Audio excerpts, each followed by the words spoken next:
So it seems that 2023 has been the year of Afrocentric Hotep propaganda making its way into the mainstream media and into pop culture because, I mean, first we had the Cleopatra quote unquote documentary that was released by Jada Pinkett Smith and Netflix, where, and by the way, I made a video about this back in April where I debunk the casting choice and explain why it's not based in history.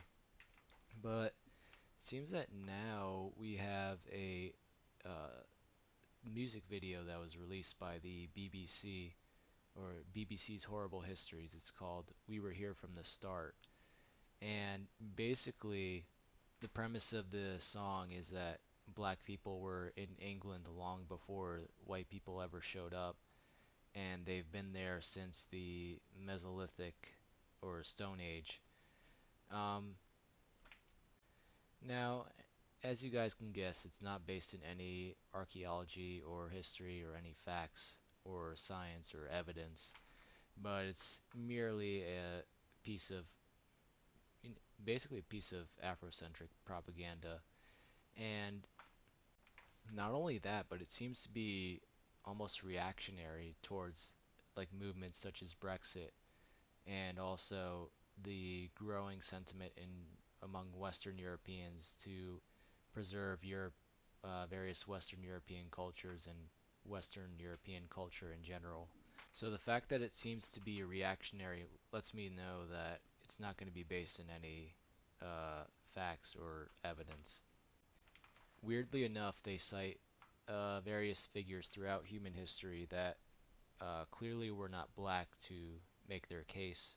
Um, but I want to focus on two specific figures from human history in this video: Septimius Severus and Cheddar Man.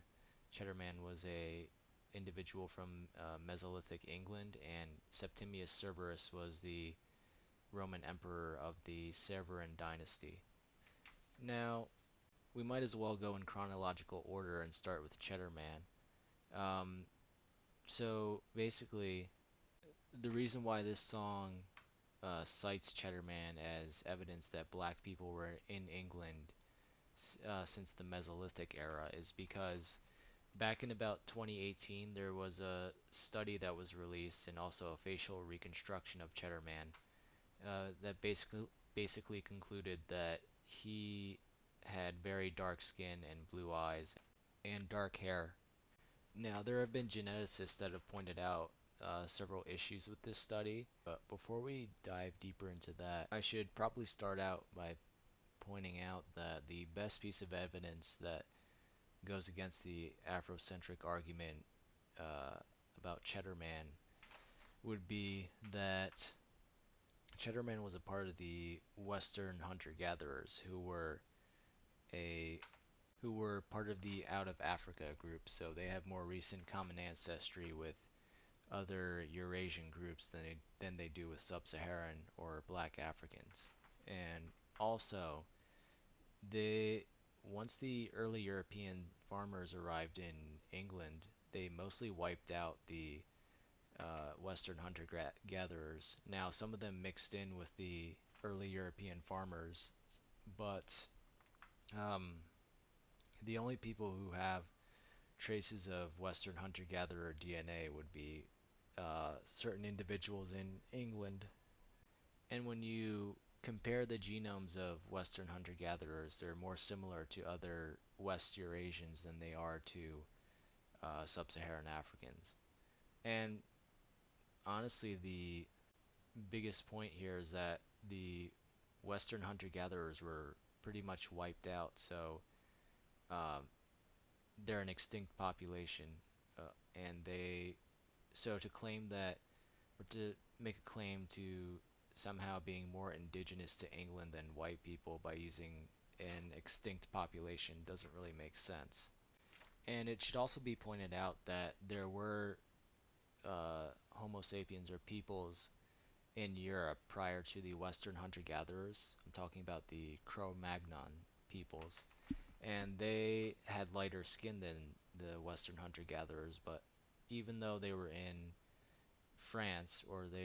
their remains were found in France, uh, I I think it's important to point out that there were other peoples prior to the Western hunter-gatherers in Europe who had lighter skin.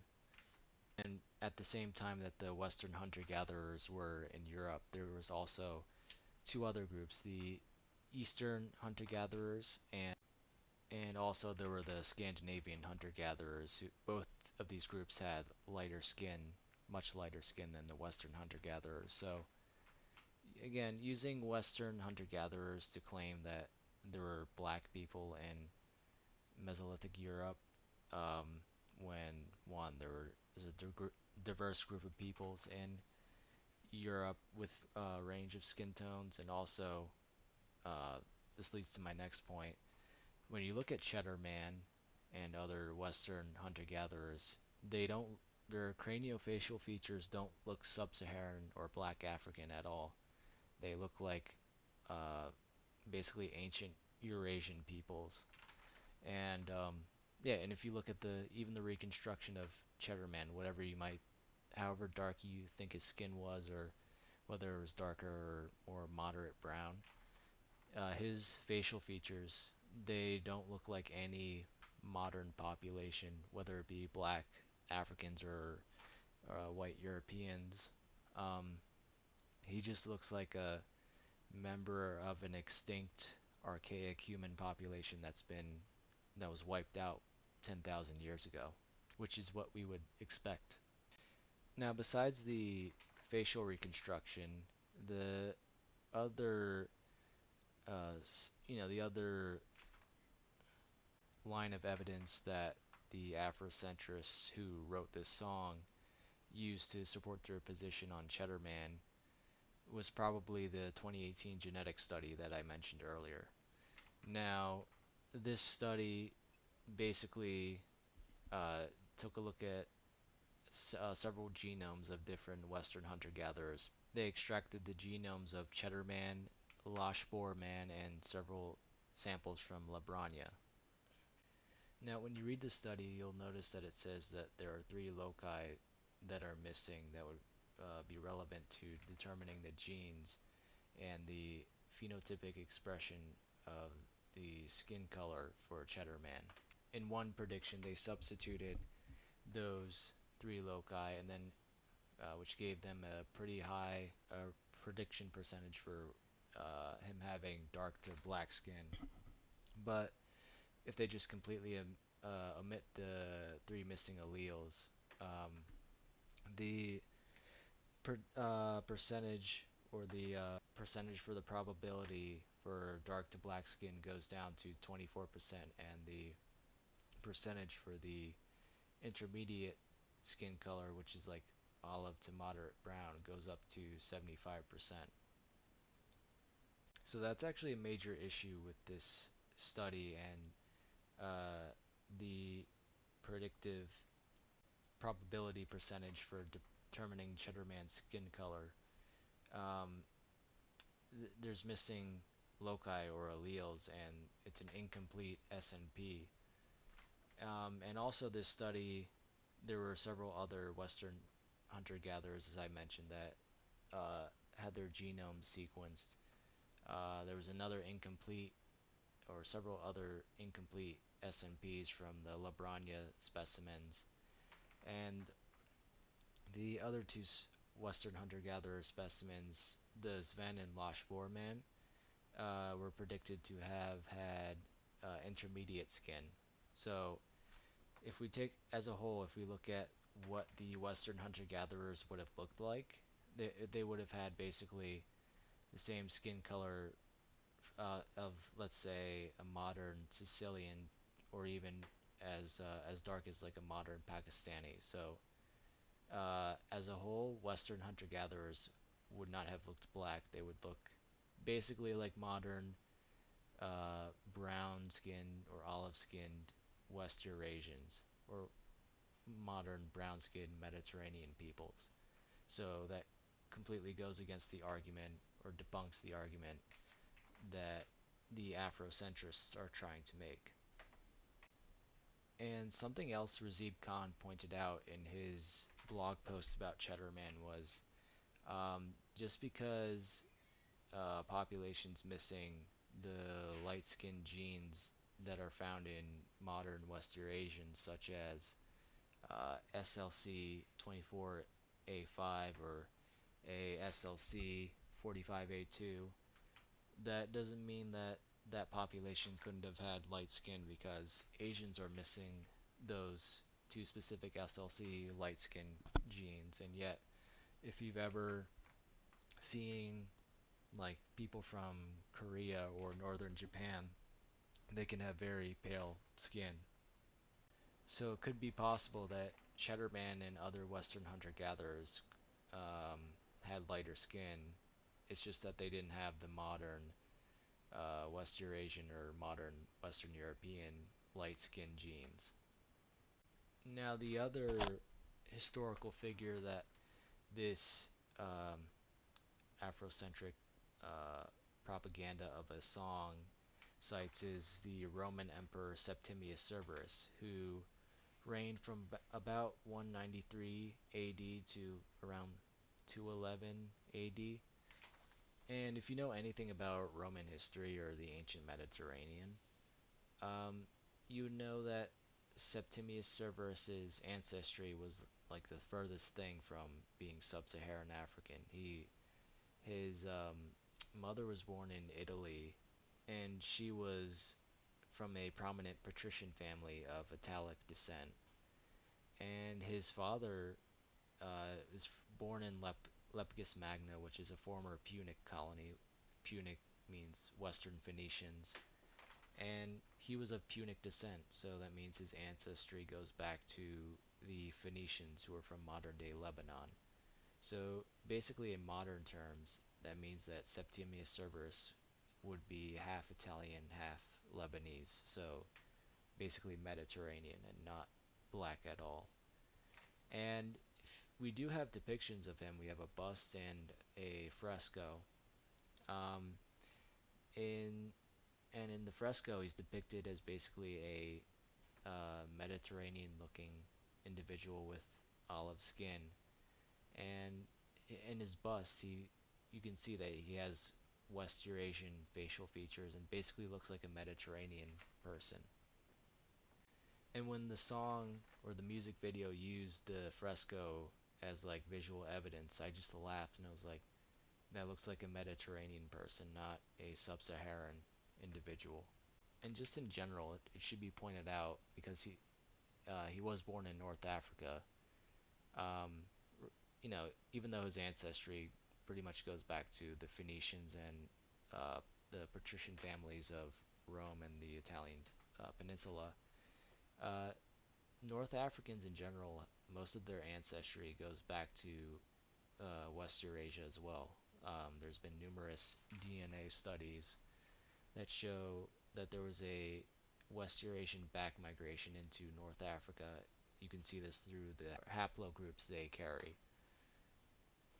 And I also heard that the Aurelian Moors were cited in this music video, and that ties into the point that North Africans are basically an out of Africa population. Like, what I mean by that is, if if you take a look at the first humans, the first Homo sapiens who arose in East Africa, obviously there was a population that migrated out of Africa and was basically a genetic bottleneck. There's less diversity among the out of Africa group than there is in Africa, but that's another discussion. Um, so basically, these two different populations, the one that stayed in Africa and the one that migrated out, branched branched out or branched off. So, or I guess I should say diverged. And North Africans, most of their ancestry is part of that out of Africa migration, because the evidence is clear that they carry Eurasian haplogroups, and you can tell by their phenotypic expression that they're more similar to other Mediterranean non-African peoples. But anyways, back to Septimius Severus. To sum up the visual evidence, he looks like a Mediterranean individual. His ancestry is Mediterranean, Phoenician, and Italic. But there is a primary source, the Historia Augusta, that can shed some light on what his ancestry was or what his racial background was. So basically, while he was stationed in England with the legions, um, there there's an anecdote in the Historia Augusta that talks about his encounter with an Ethiopian soldier. When I say Ethiopian, I mean talking about the term the Greeks and the Romans used for black Africans or sub-Saharan Africans, because Ethiops means burnt face. When he encounters this Ethiopian soldier, he's startled and taken aback by his really dark skin, because the color black was a bad omen in the ancient Roman world. But so basically, what that anecdote's implying is that one, Septimius Severus had never seen a black African before, and because this was the first time he encountered one, he was startled and saw it as a bad omen. By extension, it implies that these two individuals, Septimius Severus and the Ethiopian soldier, looked different, like they looked racially different. They were of two different races. So yeah, to sum up, this song by the BBC Horrible Histories is just another example of lazy Afrocentric Hotep propaganda that is not based in any archaeology or history or facts or evidence. It's one, a reactionary song, and two, it's clearly ideologically motivated, just like the Cleopatra quote unquote documentary. But I'm hoping there are some up and coming historians or archaeologists in the audience who see this kind of thing that's happening in pop culture and are inspired or are motivated to speak out.